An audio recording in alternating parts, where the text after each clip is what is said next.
I'm sorry for giving you something that didn't taste good. I promise I won't make it again, but no matter what I made, he always criticized it. I reached my breaking point. I decided to divorce and leave the house. Then something unexpected happened with my husband and our eldest son.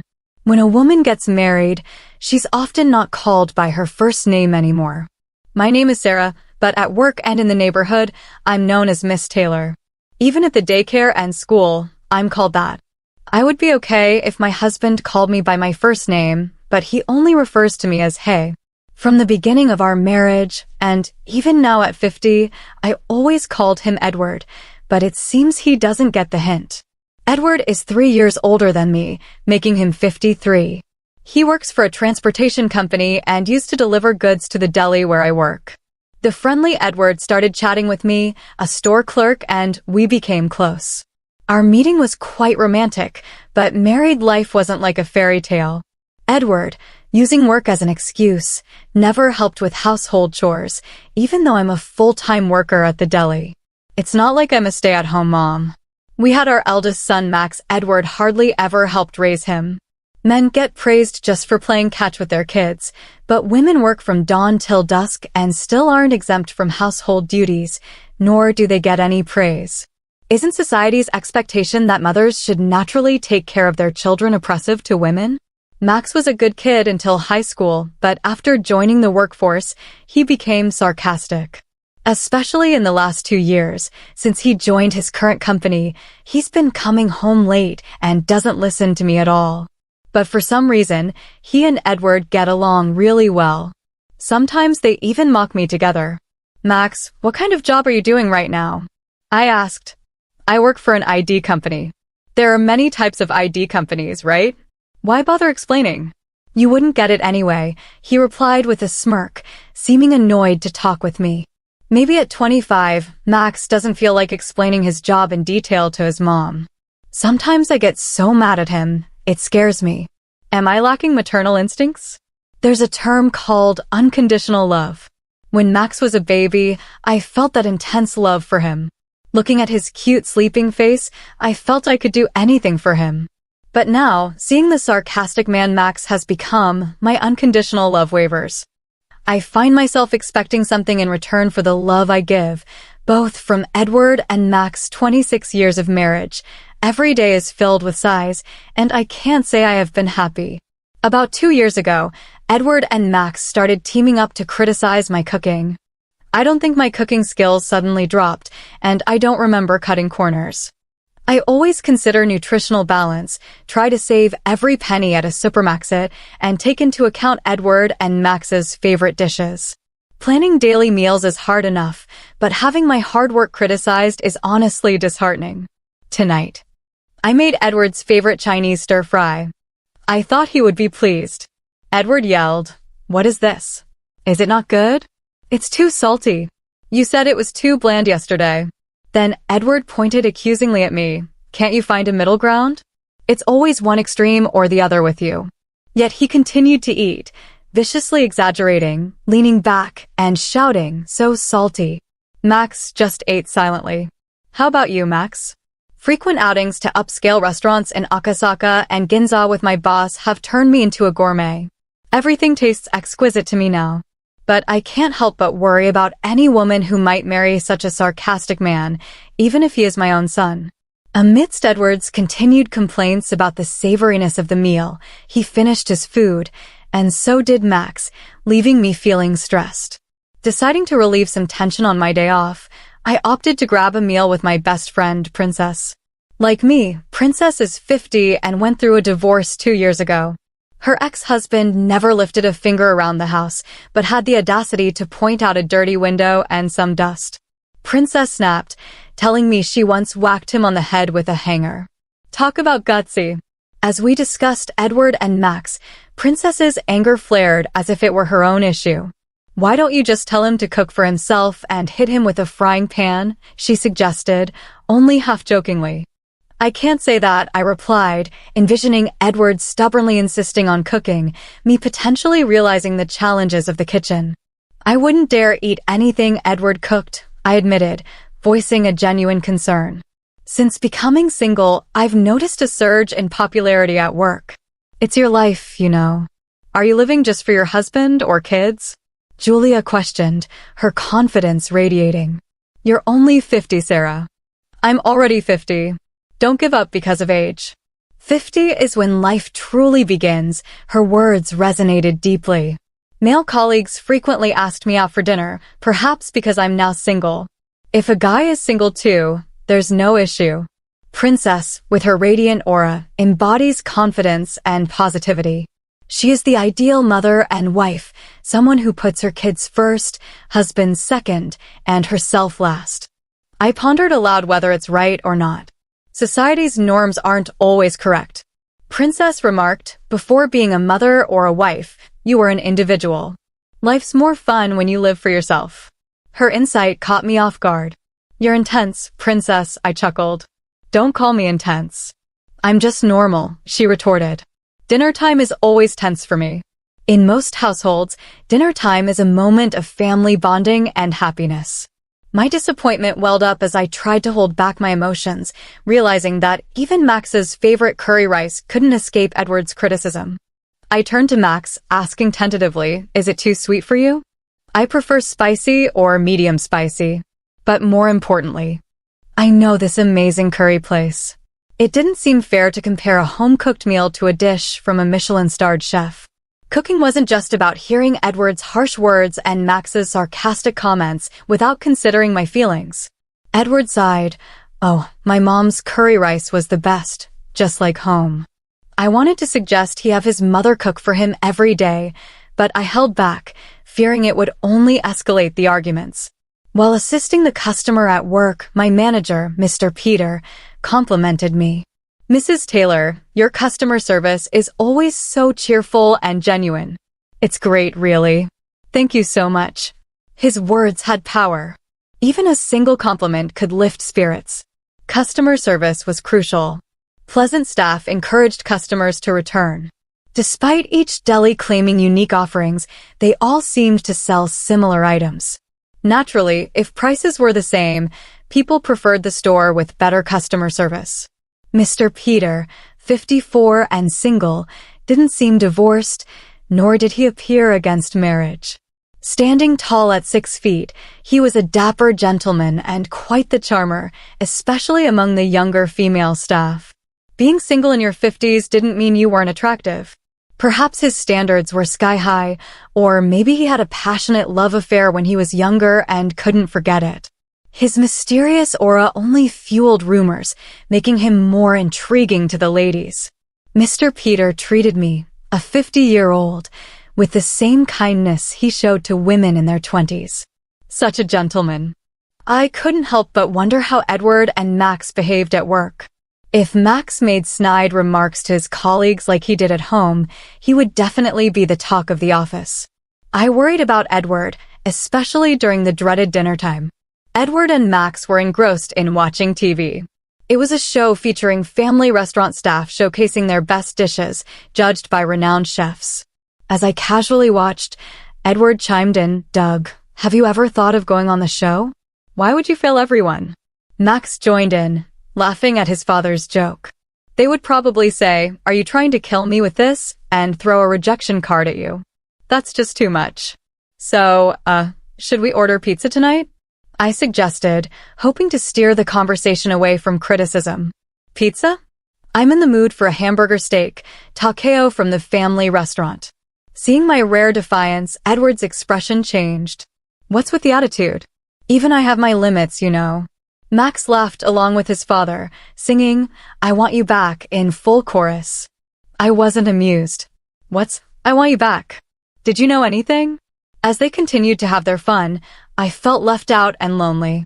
Princess's face came to mind, and the word divorce crossed my thoughts. After work, Mr. Peter called me over.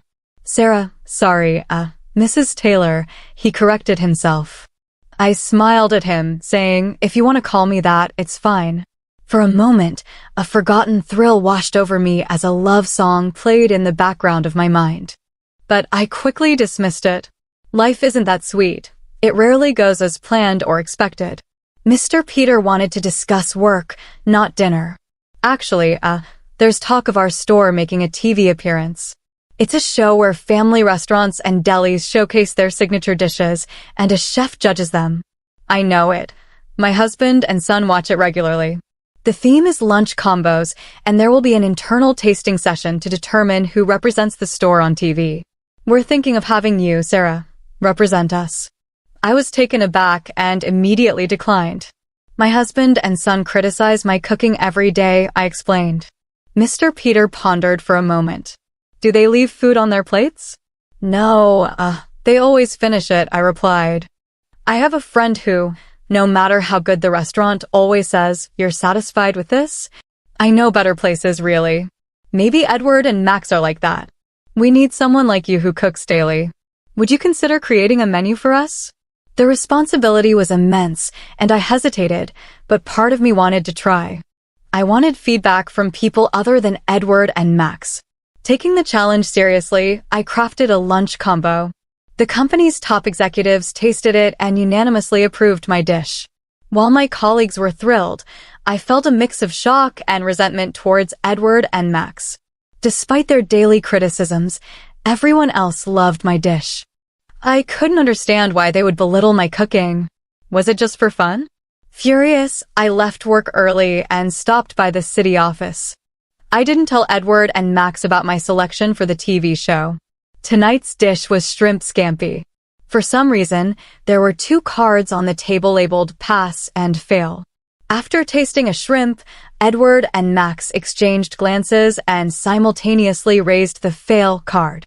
This is clearly a miss. I'm disappointed in this shrimp, Edward remarked. Were they pretending to be judges? Was it fun to mock someone? I grabbed the cards and confronted them. You fail as a husband. What are you trying to do? You fail as a son, too, I declared, glaring at them. Then, lowering my head, I added, I'm sorry for serving you bad food. I won't do it again. But I had reached my limit with their constant negativity. Placing divorce papers on the table, I announced, I'm filing for divorce. Wait. I won't wait. Edward protested. I have waited for 25 years. I can't wait any longer. 25 years? Okay, maybe not 25 years, but for the past few years, I've been patient. I can't take it anymore. I'm leaving this house, I declared in shock. Gordon tried to laugh it off. It's kind of like a camera, right? That's an old reference. Where's the L in camera? He joked, pretending to search. Max warned him, Dad. She seems serious. Really? Of course, I affirmed, resolute in my decision. I am. Congratulations, you won't have to eat bad food anymore. In a whirlwind of change, I quickly moved out and started living on my own. Princess's support was invaluable. Without the burden of my foolish husband and clueless son, I could focus on my job. Perhaps when life changes, many things start to shift. The company asked me to appear on TV. No way. I can do TV? You should get someone younger and prettier. That's how TV works, I argued. Most people only get one shot at TV in their lifetime. While part of me wanted to do it, I was worried about how I would look on screen. The show would have the chief judge ask detailed questions about the dish. If it's not the person who made it, they will be able to answer. Convinced by Mr. Peter and the executives, I reluctantly agreed to the TV appearance. I did tell Edward and Max. I have blocked their calls so they can't reach me, and I have no intention of reaching out. Of course, I told Princess about the TV appearance. She was shocked and said, I want to be on it too, with teary eyes. With nervousness, I appeared on TV with Mr. Peter. It was my first time, and my heart raced with nervousness. Watching the stern-faced chef silently eat my lunch combo, I felt like apologizing. This Bilal on KN has the worst sister SH sauce, ketchup, and instant coffee, the chef remarked. Finally, judgment time arrived. I prayed as the judges unanimously raised the pass card. They even praised it as delicious and perfect. I high-fived Mr. Peter, blushing. I hoped it wasn't a dream. After that, I got involved in product development and received a raise. Was it luck that things turned around after escaping from a rude husband and a sarcastic son? 3 months after the divorce, Max visited the store. He had bulked up like a football player, which surprised me. "What happened to you?" I asked. "I had been eating at home, so I've been eating out a lot." "Before I knew it, I look like this," he replied. Serves him right. It's probably karma for mocking the food that a top chef praised, I thought to myself. "I saw you on TV, Dad," shouted Max in disbelief. Max smiled, but I only replied, "Oh, please. Come back, Mom. Grow up, you're 25. "Handle it yourself," Max retorted. "Can I at least live with you if you don't want to be with Dad? Be independent. Don't come here again," I spoke coldly, shocking Max with my firmness. He left the next day. As I was placing an umbrella stand outside the store, a massive man approached. "Sarah, who are you?" he demanded. "Don't play dumb," I replied. It was Edward, but he had gained a significant amount of weight because of me. I've been eating and drinking at pubs every day before. I knew it. I couldn't move. "You have no right to call me that anymore." Edward tried to laugh it off. "Sarah, please come back. At this rate, Max and I will turn to Crusher Blackwell." "Crusher? What?" "You don't know who Crusher Blackwell is?" he explained, showing no remorse. "I don't want to waste my time talking to you. Please leave," I said firmly. Despite my harsh words, Edward persisted. "I apologize for everything, truly," he said as he apologized. As he continued, "Your cooking was always amazing. My mother told me never to praise someone too much. If you keep saying something's delicious, they won't improve."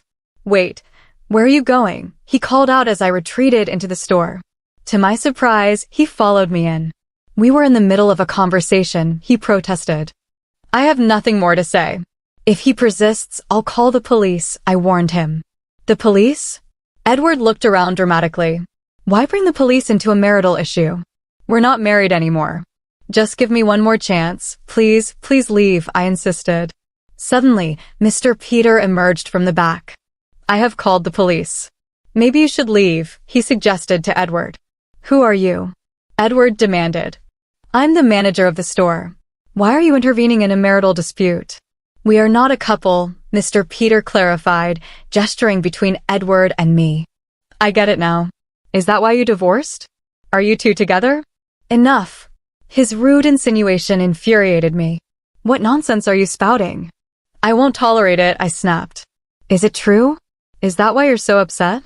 Just then, a police car pulled up and two sturdy officers entered. "That's the man," I pointed at Edward. "What are you talking about?" Edward protested as one officer tried to restrain him. He resisted, saying, "Let me go. She's my wife." "I don't know this giant." "So you're denying me now?" one officer said. "We'll discuss this at the station." The other officer was also thrown off. Had Edward become so strong as a wrestler? Overwhelmed by jealousy, Edward's face twisted into a terrifying scowl as he grabbed one of the store umbrellas. I was taken aback, but Mr. Peter bravely stepped in front of me, arms outstretched, trying to placate the night. "Are you showing your true colors, you hothead?" As Edward raised the umbrella to strike, an officer from behind forcefully knocked it out of his hand and grabbed Edward's wrist. "You're under arrest for obstructing official duties," the officer declared. Obstructing official duties, the police's signature move. "You think that solves everything?" Edward spat. "Just come with us, Sarah." As everyone on the street watched, I felt my face burning with embarrassment. The commotion continued as Edward was forced into the police car. How embarrassing. "Are you okay?" Mr. Peter asked. "I'm fine, thank you. If you ever need help, just let me know," I replied, grateful for his comforting words. "You're very kind," Mr. Peter remarked. "I'm not kind to everyone, huh?" he added cryptically before leaving. Maybe it wasn't a misunderstanding. Since then, neither Edward nor Max visited the store. I finally had peace. After 26 years of marriage, I was free. I could have lunch with Princess whenever I wanted and enjoyed dinners. Even returning to a dark apartment, I never felt lonely. Work was fulfilling, and being valued by the company felt great. One day, Mr. Peter approached me. "Sarah, do you like musicals?" he asked. "Musicals?" "I love them," I replied. "I got 2 tickets. It's easy to watch a movie anytime, but a play has a fixed date, Mr. Peter explained. Memories of my youth resurfaced, and my heart raced. Maybe it wasn't a misunderstanding after all. I would love to go, I said, smiling. Great. I'll take the tickets and go with a friend, Mr. Peter suggested. What? Just kidding. How about a nice dinner afterward? He added, seeing my relieved expression. Life is unpredictable. Now I'm embarking